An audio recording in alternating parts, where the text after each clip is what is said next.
जय श्री हरि। श्री हरि की कृपा आप सभी पर बनी रहे। आरंभ करते हैं मार्गशीर्ष महात्म के 5वें अध्याय को। इसमें शंख से श्री भगवान की पूजा के फल का महत्व बताया गया है। ब्रह्मा जी ने कहा, हे अच्युत अजय, मुझे बताओ कि हरि को पंचामृत से स्नान कराने से क्या फल मिलता है और शंख जल से स्नान करने से क्या फल मिलता है।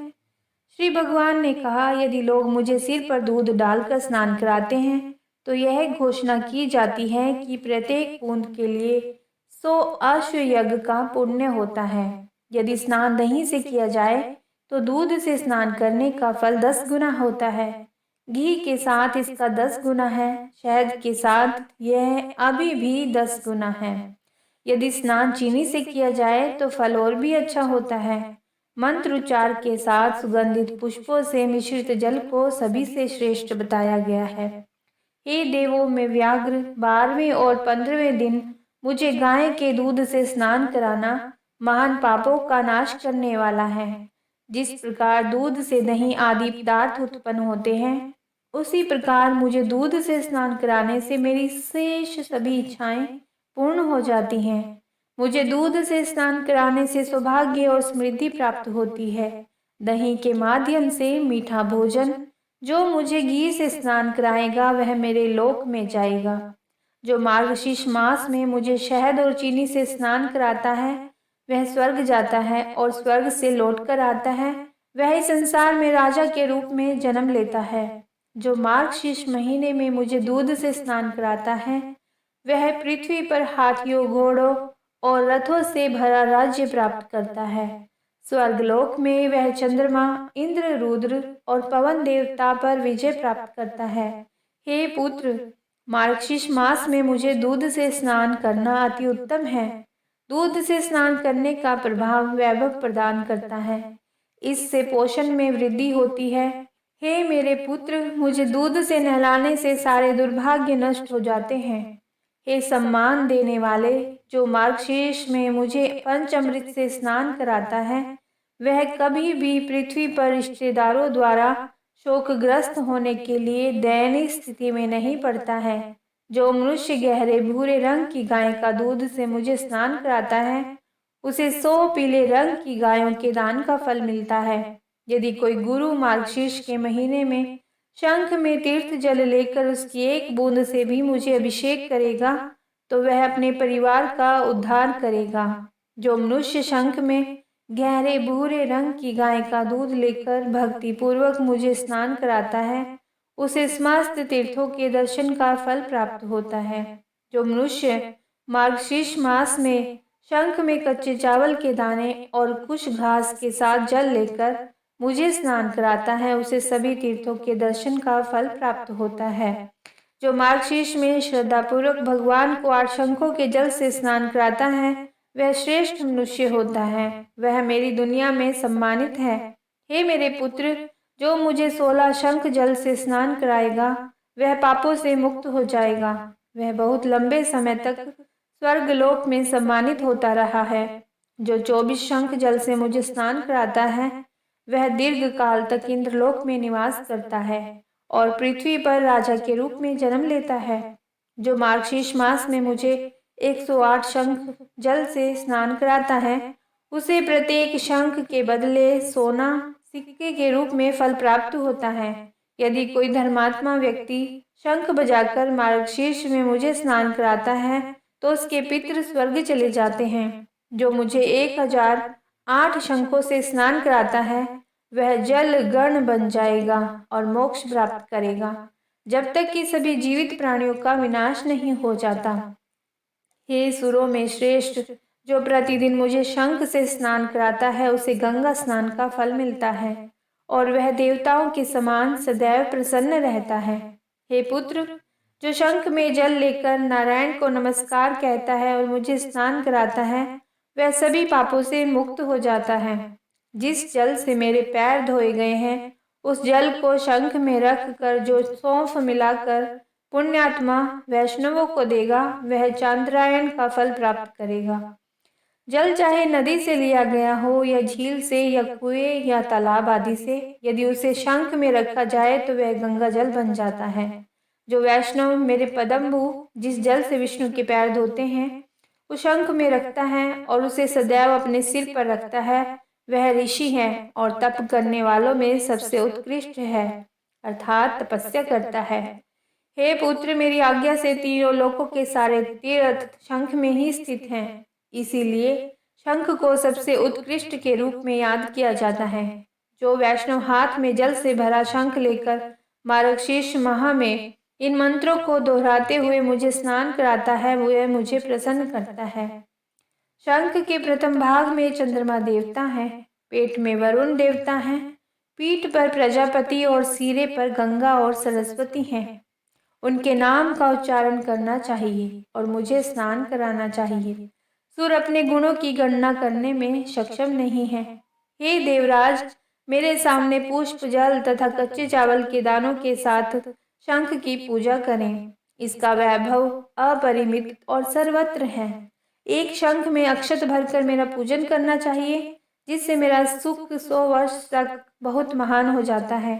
यदि कोई शंख में पीने का पानी, फूल, जल और कच्चे चावल के दाने लेकर मुझे अर्घ देता है तो उसका पुण्य अनंत हो जाता है। यदि कोई मनुष्य स्वयं शंख पर अर्घ लेकर परिक्रमा करता है तो उसे 7 महाद्वीपों वाली पृथ्वी की परिक्रमा करने के समान पुण्य होता है। यदि कोई मनुष्य मेरे सिर के ऊपर से जल लेकर घुमाए और शंख के जल से मंदिर पर छिड़के तो उसके घर में कोई अमंगल नहीं होगा। यदि पाद उदक, जिसे जल से पैर धोए जाते हैं, शंख में लेकर सिर पर लगाया जाए तो उसे ना तो चिंता होती है, ना थकावट रहती है और ना ही नरक का भय सताएगा। सिर पर शंख जल देखने से भूत, सर्प और दानव दशों दिशाओं में मस्ती करने लगते हैं।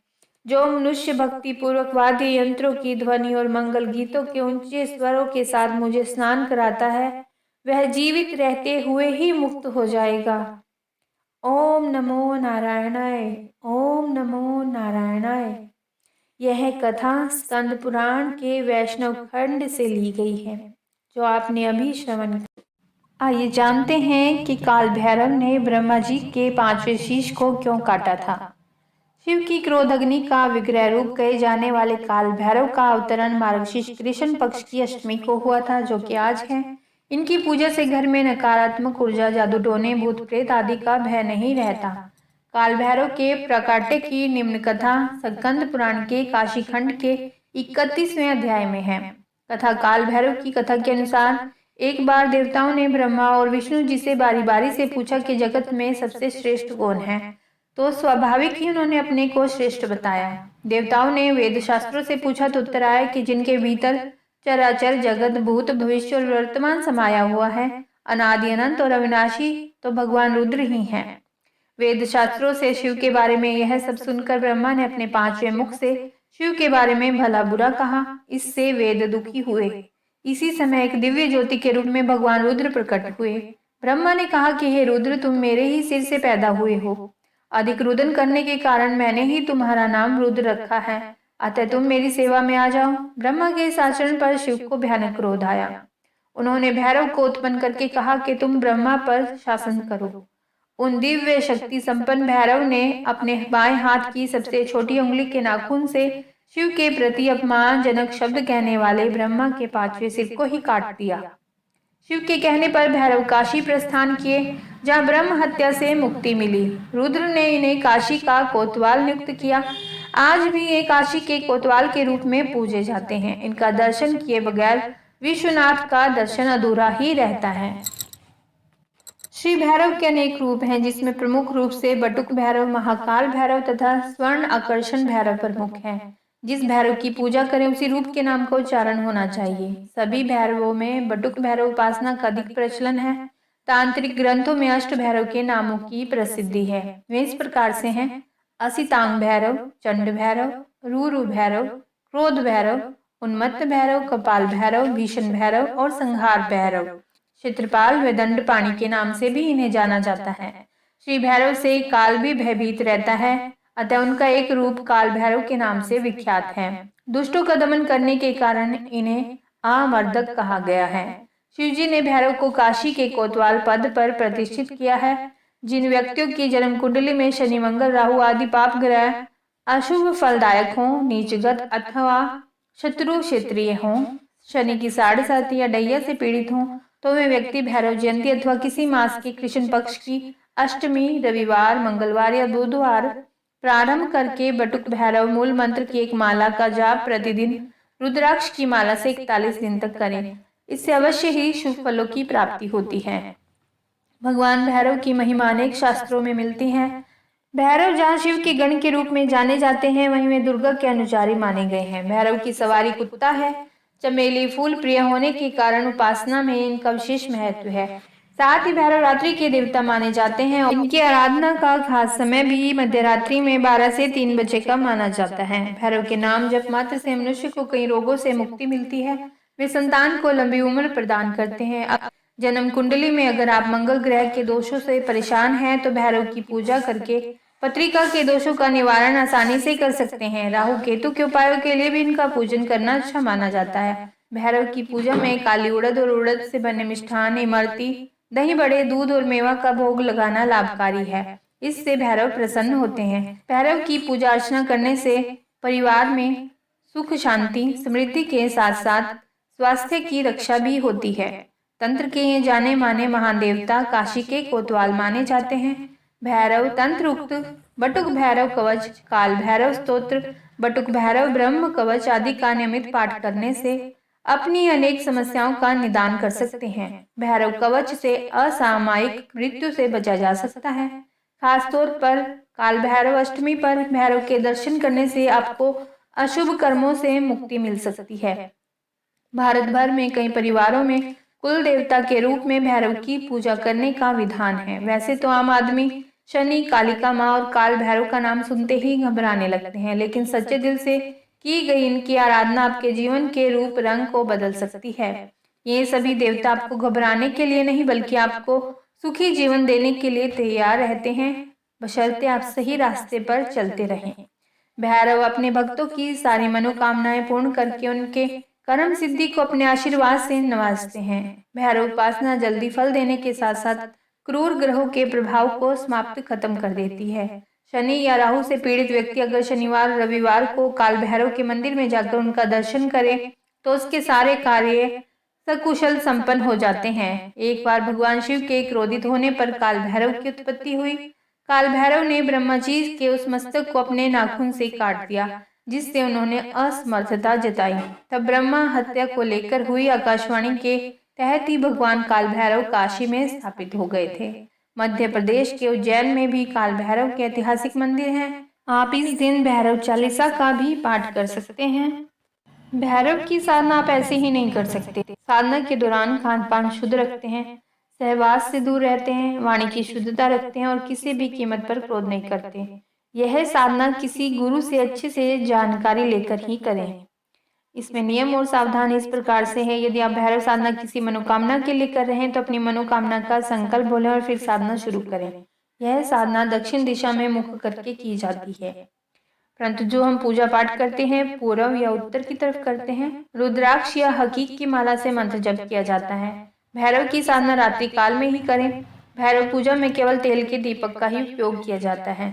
साधक लाल या काले वस्त्र धारण करें। हर मंगलवार को लड्डू के भोग को पूजन साधना के बाद कुत्तों को खिला दें और नया भोग रखते हैं। जय श्री काल भैरव।